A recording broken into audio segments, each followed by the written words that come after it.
سلام، انسی هستم. شعار من با من بباف. امیدوارم همگی خوب و سلامت باشید و منتظر و مشتاق. همین شمایی که الان چند جلسه دارید منو میبینی، داری این کانال رو مشاهده میکنی، به نظرت چطور شروع کنی؟ امروز هم طبق معمول همیشگی میخوایم چند رجه دیگه ببافیم و با مسائلی که پیش میاد آشنا بشیم و ضمن اینکه قراره که ضمن کار یه راه دیگه برای بالا بردن سرعتمون زمانی که تعداد نخها خیلی زیاد میشه بهتون پیشنهاد بدیم. حتما ببینید تا آخر ویدیو رو و اگه خوشتون میاد از این دست ویدیوها لطفاً شیر کنید، به اشتراک بذارید، از دوستان دیگه دعوت کنید که بیان ببینن و علاقه‌مند بشن. مرسی از اینکه با من همراه هستید. بریم که ببینیم. رجه 23 هستیم. شروع میکنیم. شماره 1 و 7 سبز کمرنگ.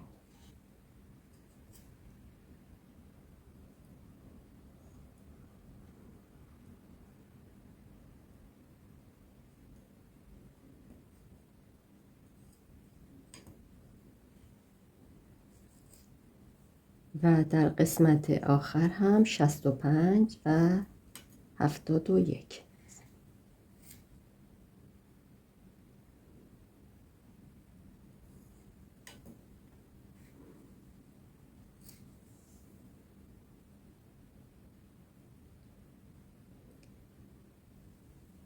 سبز پررنگ. شماره 2 و 3 به نقشه ها دقت کنید.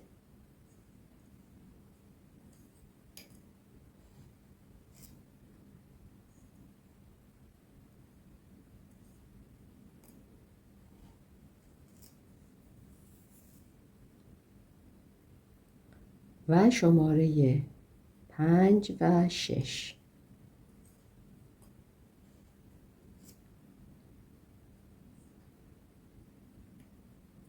سبز پررنگ.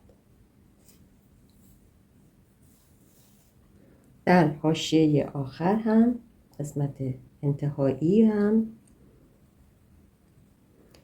66 و 67 رو داریم.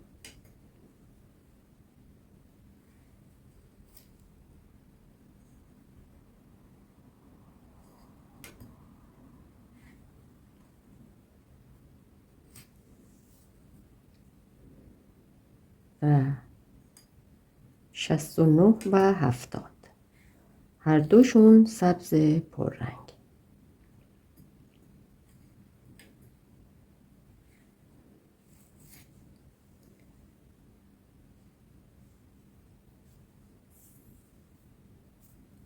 یه دونه زرد در حاشیه ابتدایی داریم ما که شماره 4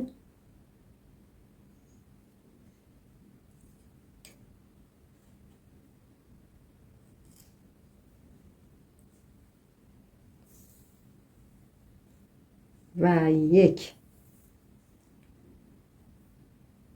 قرمز، یک گره قرمز داریم که شماره 68.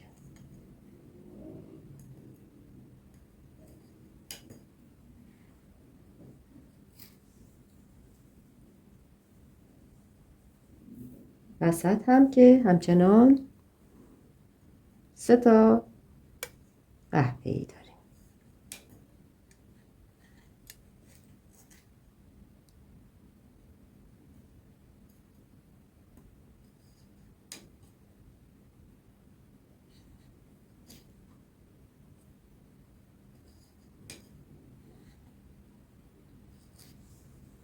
خب من برم بقیه کاراشو انجام بدم و برگردم. رسیدیم به رج 24. یادتون باشه که کنار نقشتون زمانی که اون رج رو بافتید حتما یه علامت بزنید که اشتباه نشه. گرچه از روی نقش ها هم میشه آدم تا حدودی متوجه بشه، ولی اگر نقشه شلوغی باشه ممکنه که اشتباه کنید. 1 و 7 سبز کمرنگ،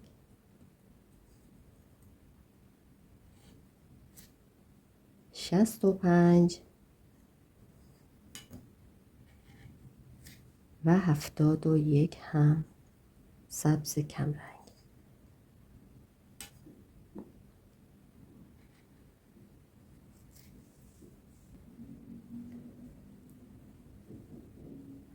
شماره 2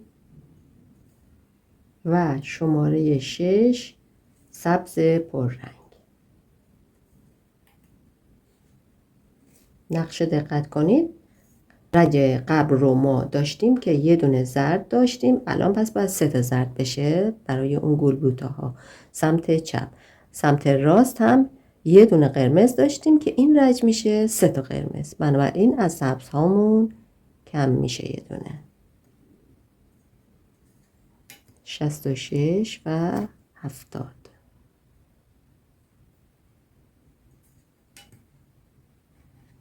بینشون هم یک طرف زرد و یک طرف دیگه قرمز خواهد بود. قسمت آخر، حاشیه آخر، از 67 تا 69.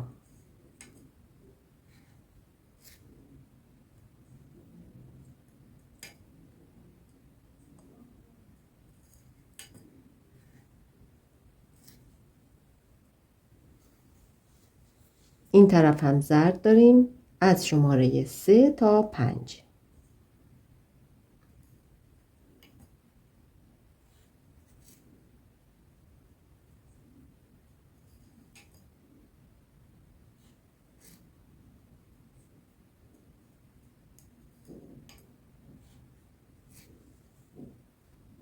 وسط هم که همون ستایی که داشتیم قهوه‌ای، هنوز این قسمت تغییری نداریم. ما تا انتهای رج 25 اینجا هیچ تغییری نداریم که دیگه بهش نزدیک هم میشیم.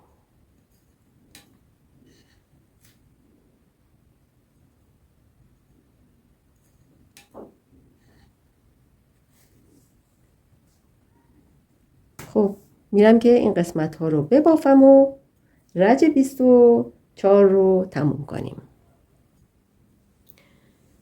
رج 25 1 و 7 اینو دیگه حفظ شدیم.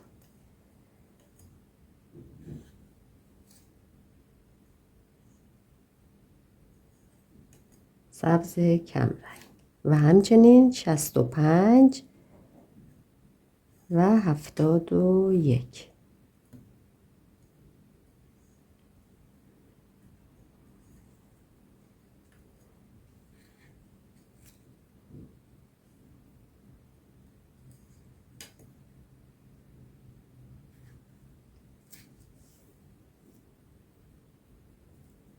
سبز پررنگ،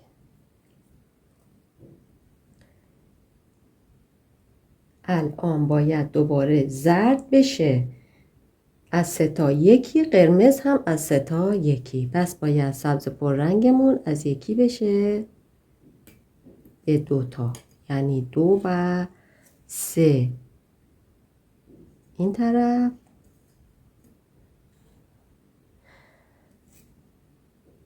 و 5 و 6 هم اون طرف.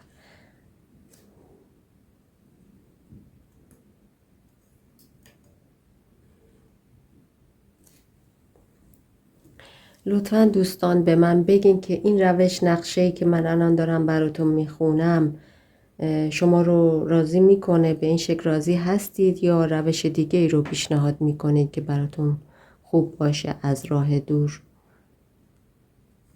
اگر نقشه کنارتون باشه شما خیلی راحت خودتون هم بر اساس اون شماره میتونید بزنید.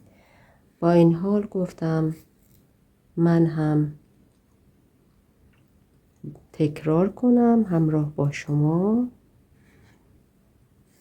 که این مسئله قشنگ جا بیفته. قسمت آخر هم سبزها رو زدیم، نوبت به قرمز میرسه در قسمت پایانی. شماره 68 و یه دونه زرد هم در ابتدای کار شماره 4.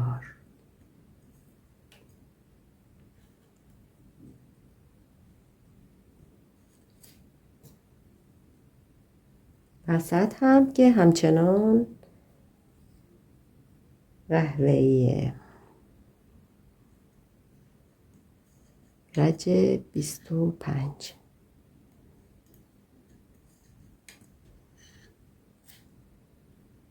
در رج 26 اوضاع یکم متفاوت میشه و تغییراتی در قسمت وسط خواهیم داشت. من میرم که این قسمت ها رو ببافم. پود ظریف، پود ضخیم، اول البته پود ضخیم، اینا رو بزنم، شونم رو بکشم، پیشکشیم رو انجام بدم و قیچی کنم و برگردم. خب دوستان، من رج 25 رو بافتم، کاراشو انجام دادم. میخواستم در پایان به 2 نکته مهم اشاره کنم. یکیش در راستای تند بافتن هستش. وقتی تعداد نخهاتون خیلی زیاده، مثلا ممکنه که 20 تا رنگ داشته باشین و این نخها رو ندونید چطور مدیریت کنید، یکی از روش ها اینه که هر کدوم از این گلوله های نخ رو توی یه نایلکسی میذاریم، فقط اون قسمتی که نخ ازش بیرون میاد باز باشه. بعد یه مقوایی به شکل مستطیل این قسمت زیر تعبیه میکنید. 20 تا سوراخ شده روش و شماره اون نخ رو میدونید چیه، روش میزنید و این نخ ها اینجا از این سوراخ ها در میاد و خود نخ اون قسمت پشت هست. به این شکل از این زیر در میاد و شما لازم نیست که دنبال نختون بگردید. به همین راحتی شما میتونید سرعت عمل خودتون رو بالا ببرید. این هم یکی از روش هایی هستش که میخواستم اشاره کنم. و دومین مطلب این که من بعد از هر رجی میرم خودم دیگه پود ضخیم و پود ظریفش رو میزنم، جلوی شما نمیزنم. علتش اینه که میخوام وقت ویدیو گرفته نشه. در رابطه با عزیزان و دوستانی که هنوز در زمینه زدن پود ضخیم و ظریف مسئله دارن و نمیدونن چی کار کنن، برن و به اون ویدئویی که اون بالا براتون میذارم و خیلی واضح براتون اونجا شرح دادم و به طور عملی نشون دادم، مراجعه کنید و چند بار تکرار کنید. مطمئنم که از پسش برخواهید اومد. مرسی از اینکه توجه میکنید. سلامت و شاد باشید.